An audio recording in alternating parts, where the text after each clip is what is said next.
Hello, story lovers. Welcome back to my channel, Prema Pallaki, part 58.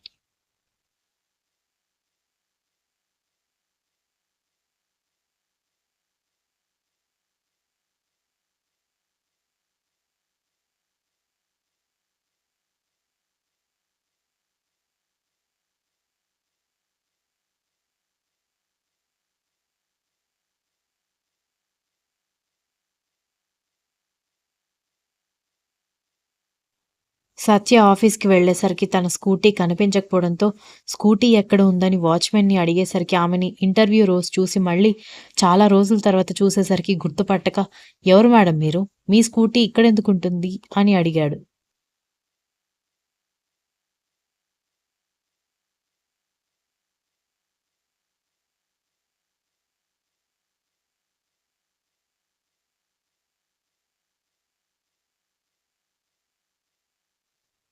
దాంతో సత్య తన తల ఒకసారి తడుముకుంటూ, "వారం క్రితం ఇక్కడికి ఇంటర్వ్యూకొచ్చానయ్యా.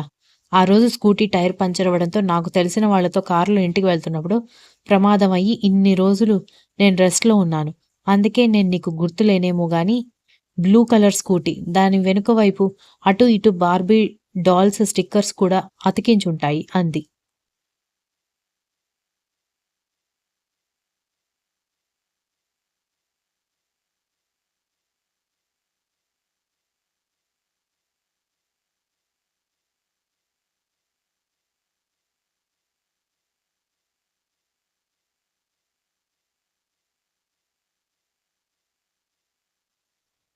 ఓహో! ఆ స్కూటీనా? మా సార్ ఆ రోజే జాగ్రత్తగా పంచర్ వేయించి ఆయన కారు పెట్టుకునే పార్కింగ్ లాట్‌లో జాగ్రత్తగా పెట్టించాడు మేడం అని వాచ్‌మెన్ చెప్పడంతో ఏంటి? అని ఆశ్చర్యపోయింది సత్య. నిజం మేడం. కావాలంటే చూపిస్తాను రండి అని వాచ్‌మెన్ తీసుకువెళ్లి చూపించడంతో ఓన్లీ ఆ కంపెనీ ఓనర్ మాత్రమే పెట్టే పార్కింగ్ లాట్‌లో తన స్కూటీ ఆ కారు పక్కన చిన్న బుజ్జి కుక్కపిల్లలాగా కనిపించడంతో ఆశ్చర్యపోయింది సత్య.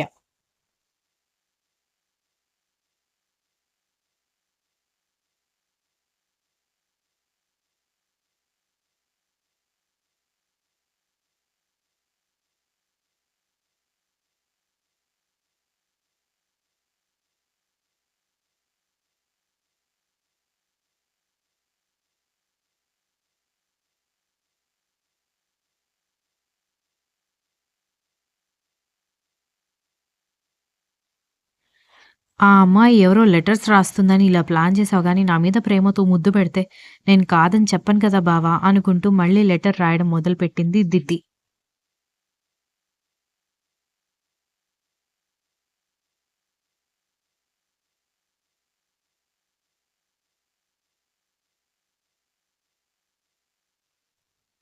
చందన తన గ్రౌండ్ దగ్గర దిగేసి, వాళ్ళ అన్నయ్యకి బాయ్ చెప్పడంతో జాగ్రత్తగా ఉండని చెప్పి వంశీ యూ టర్న్ తీసుకొని వెళ్ళిపోయాడు. Okay uncle. ఖచ్చితంగా నేను డ్యాడీతో మాట్లాడి మిమ్మల్ని కాంటాక్ట్ చేయమని చెప్తానని ఆ ప్లేగ్రౌండ్ ఓనర్ అయిన వ్యక్తితో మాట్లాడుతూ బయటకొస్తూ చందనని చూశాడు శివ.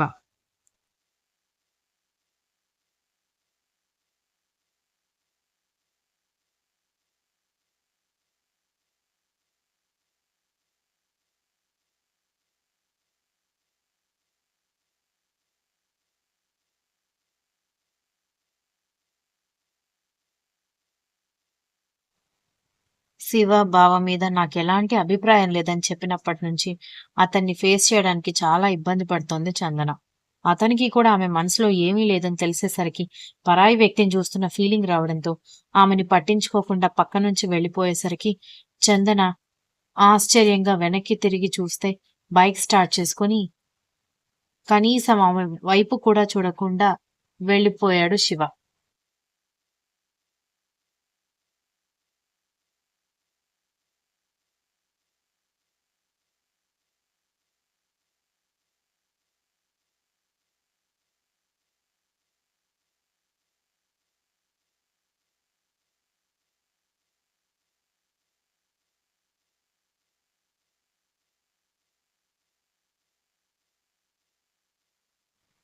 కాసేపు అక్కడే నిలబడి మెల్లగా లోపలికెళ్ళిపోయింది చందన.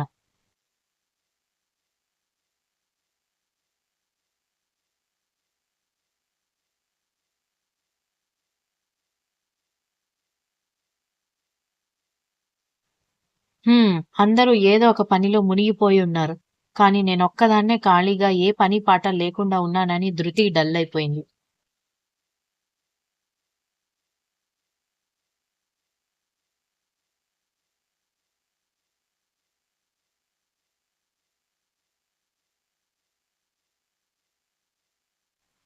రోజూ లేట్‌గా లేచినా మమ్మీ బ్రేక్‌ఫాస్ట్ అంటూ కిందకొచ్చే కూతురు కిందకి రాకపోవడంతో తనే కూతురు గదిలోకెళ్ళింది మైథిలి. తనొచ్చింది కూడా గమనించకుండా ఆలోచనల్లో మునిగిపోయిన కూతురు దగ్గరికెళ్ళి బ్రేక్‌ఫాస్ట్ కోసం రాకుండా "ఇక్కడే కూర్చొని ఏం చేస్తున్నావమ్మా?" అని అడిగింది. "ఏం లేదు మా" అంది.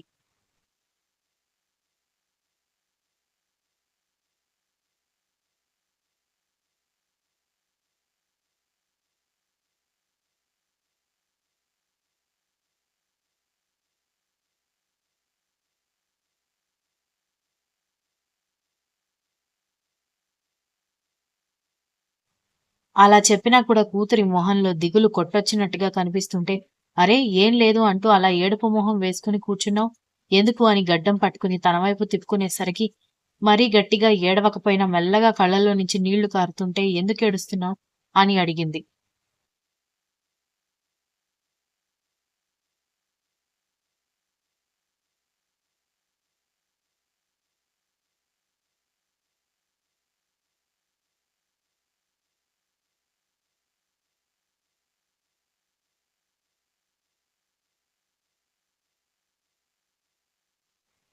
అక్క, బావ వాళ్ళ కంపెనీకి మేనేజింగ్ డైరెక్టర్ అయిపోయింది. సత్య కూడా ఏదో ఒకటి ట్రై చేస్తుంది.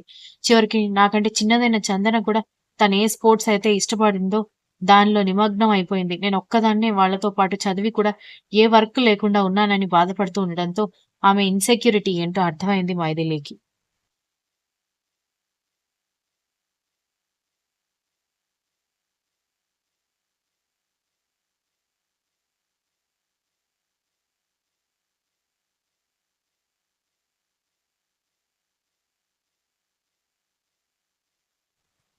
దాంతో చిన్నగా నవ్వుతూ ఎవరో ఏదో చేసేస్తున్నారని మనం కూడా ఉరుకులు పరుగులులో వెళ్తే మనకి జరిగే లాభమేంటో తెలీదు గానీ ఖచ్చితంగా నష్టం జరుగుతుంది అంది మైథిలి. అదేంటి మమ్మీ అని ధృతి ఆశ్చర్యంగా అడిగేసరికి ఒక్కొక్కరికి ఒక్కొక్క టైం అంటూ ఉంటుంది. అక్క, బావ వాళ్ళ కంపెనీకి మేనేజింగ్ డైరెక్టర్ జాబ్‌కి అప్లై చేసో, లేకపోతే ఇంకేదో కారణం వల్లనో తను అనుకున్నందు వల్లనో అవ్వలేదు. వాళ్ళు డిసైడ్ అయినందుకు అయింది.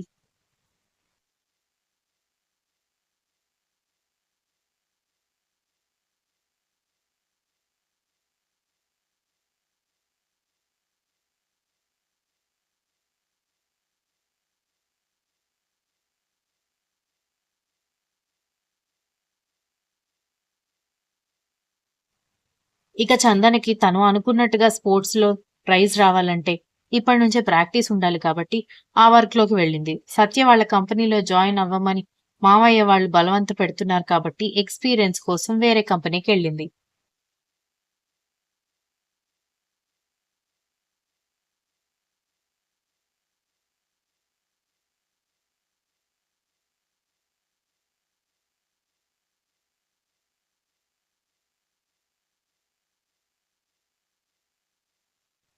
బలవంతం చేయనప్పుడు నువ్వెందుకు బాధపడుతున్నావు? నీ టైం వచ్చినప్పుడు నీకు కావాల్సింది నిన్నెతుక్కుంటూ వస్తుంది. నీకొక విషయం తెలుసా? ఎవరో కొంతమందికి లైఫ్ సెటిల్‌మెంట్ అనేది 20 ఏళ్లకే దొరికితే, కొంతమందికి 30 ఏళ్ల వరకు కూడా ఆ గడియలు రావు.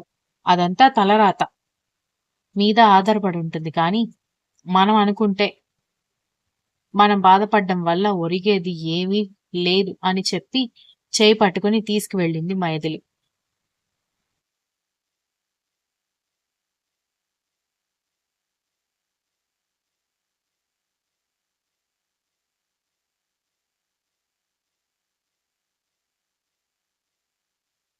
Continues. If you like the story, please like, share, comment, and don't forget to subscribe.